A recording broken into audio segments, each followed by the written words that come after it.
What's going on, everyone? I hope you're having an awesome day so far, and welcome to this quick update video here on Chuck's Customs. So, as you may have seen the other day, I uploaded a video that was kind of out of the ordinary compared to my normal uploads, where I built a little elephant out of like old brass plumbing parts. And since then, I've gotten a lot of messages, and I think I even got a few comments on the video asking, where's Bessie and things like that. And I promised I would post an update video this weekend, which I've honestly been wanting to do for a few weeks now. So, here it is. I think the last time you guys saw Bessie, the cab was off and in the garage, and I did all the body work, and I primed it, and I was getting ready to paint it. Well, since then, I painted it, but I'm not happy with how it came out at all. The base coat came out perfect, but the clear is where the problem started. I used the wrong nozzle, sprayed way too much clear at one time, and it just made the whole truck super orange peely, which was fine for the most part, but there were a few areas where I tried to fix it and it just made it even worse. And after so many attempts of trying to fix it, I ended up running out of paint, and I didn't have enough money to buy any more paint because that kit costs like almost $500. But I was sick and tired of the truck being in pieces, just sitting in my driveway, so I figured, you know what? I'm gonna put it back together anyway and just drive it the way it is for now until I figure something else out. So, without further ado, here she is. All right, so here's the rundown. As you can see, the passenger side came out really nice. After I was able to wet sand it and buff it and all that stuff, it came out like a dream. I was really happy with it. Same with the roof. The roof came out awesome. And the back came out pretty decent too. The problem starts with the hood being super orange peely, like terrible. And as you can see, I was able to sand it out for the most part in these areas. But, you can see I already went through the clear coat here. That's gonna be an issue, which means I'd have to correct that. And that same issue happened with this fender. This fender, as you can see, I tried my hardest to fix it, and it just wasn't having it. This is actually the base coat here over the layer of clear that I had sprayed. This still has clear on it, but it's just been sanded. It's just so disappointing, So I actually ended up covering this whole panel with a coating of latex paint, the Plastidip or whatever you call it. And I've been driving it around with that on there for about 7 or 8 months now, somewhere in there. And that served its purpose to make sure that, nothing bad happened to the fender. It didn't get any deep scratches in it, didn't rust out or anything on the exposed metal. So I'm happy with it. But now it's time to fix it, and that's what we'll be doing in the next episode.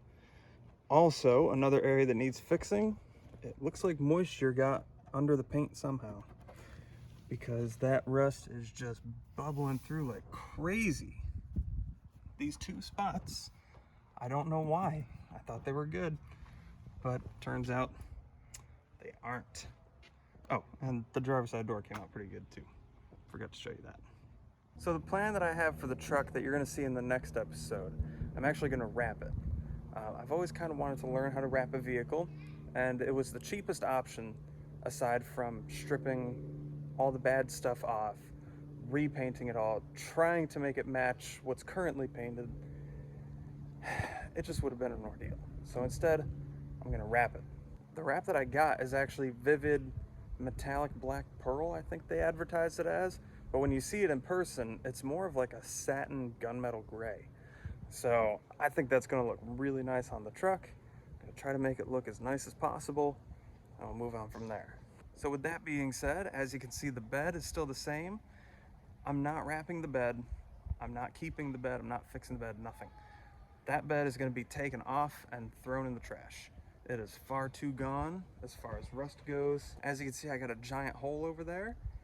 That's actually where I fill it up with fuel because the filler neck broke and it just was all rusted and nasty. Same thing with down here. You can see there's a ton of rust and corrosion. The whole bed is rusty. Don't mind my tools, but there's more holes over there. It's just, yeah. The whole bed is like this. It's not worth saving. So I'm gonna be taking this off, throwing it in the trash. I was initially going to get a nicer bed that needed less body work, and then I could just fix that up and either wrap or paint that. But the more I try to calculate it and figure it out, it's just going to be more expensive than I'm really comfortable with, especially if I'm trying to focus on the four-wheel drive conversion in a timely manner.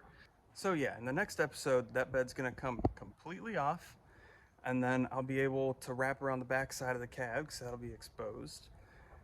Once that's done, the following episode, I'm going to take that metal right there, and maybe that wood, I'm not sure, might have a different material to use. We'll see.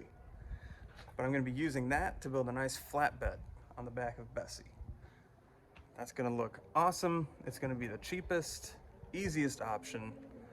And then from there, we can continue with the four-wheel drive conversion.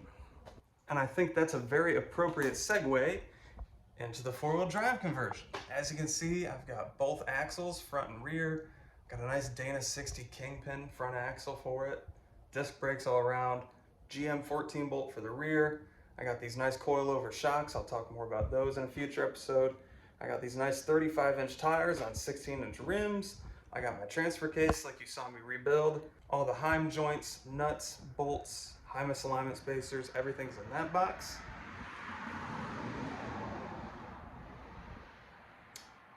The only thing that I need now is the 2-inch by 1/4-inch steel tubing to make the 4-link suspension. So I'm just waiting on that. That's a little bit of money. I'm saving up for it. Once I got that, I'm gonna buy it, and then I'll have everything I need to do the four-wheel drive conversion. So, just a quick recap. In the meantime, you're gonna see me wrap Bessie, you're gonna see me build a flatbed, and then four-wheel drive conversion. Whew, that was a lot to fit in a short amount of time. But I'm glad that I was able to update you guys. I'm glad that I'm able to show you that I'm still alive, still making Bessie content. So, to answer the inevitable question about why I didn't upload the episode where I painted Bessie, after I got done filming the whole episode, which took me weeks to do, I finally had all the footage. I went into my editing software, tried to upload the videos to the software, and it just wasn't happening. For some reason, most of the files from that entire episode just got corrupt. I don't know if it was the camera I was using. I don't know if it's the SD card or the program itself. I can't figure it out. So that's issue number one. Issue number two is I'm really not happy with how it came out. I didn't really know how I would make that into a watchable episode to begin with. So that's that. I wish I could have released that episode. Maybe someday if I figure out how to extract corrupt files and make them work again, maybe I can upload the episode, show how not to paint a truck. But at the end of the day, it is what it is. I have the new wrap right here. Looking awesome. Ooh, yeah. That's gonna look really good on Bessie. Just imagine. Bessie, flatbed, satin gunmetal gray, on 35-inch tires with coilover shocks and a 4-link suspension. She's gonna be sick. And then from there, it'll be time to move into the interior. So before I finish this update video, I have a couple really important announcements that I have to make. ChucksCustomShop.com is gonna be shut down for a little while. The main reason being the drop shipper that I used to fulfill my orders, I'm not happy with. I'm not happy with the time it takes for people to get their orders.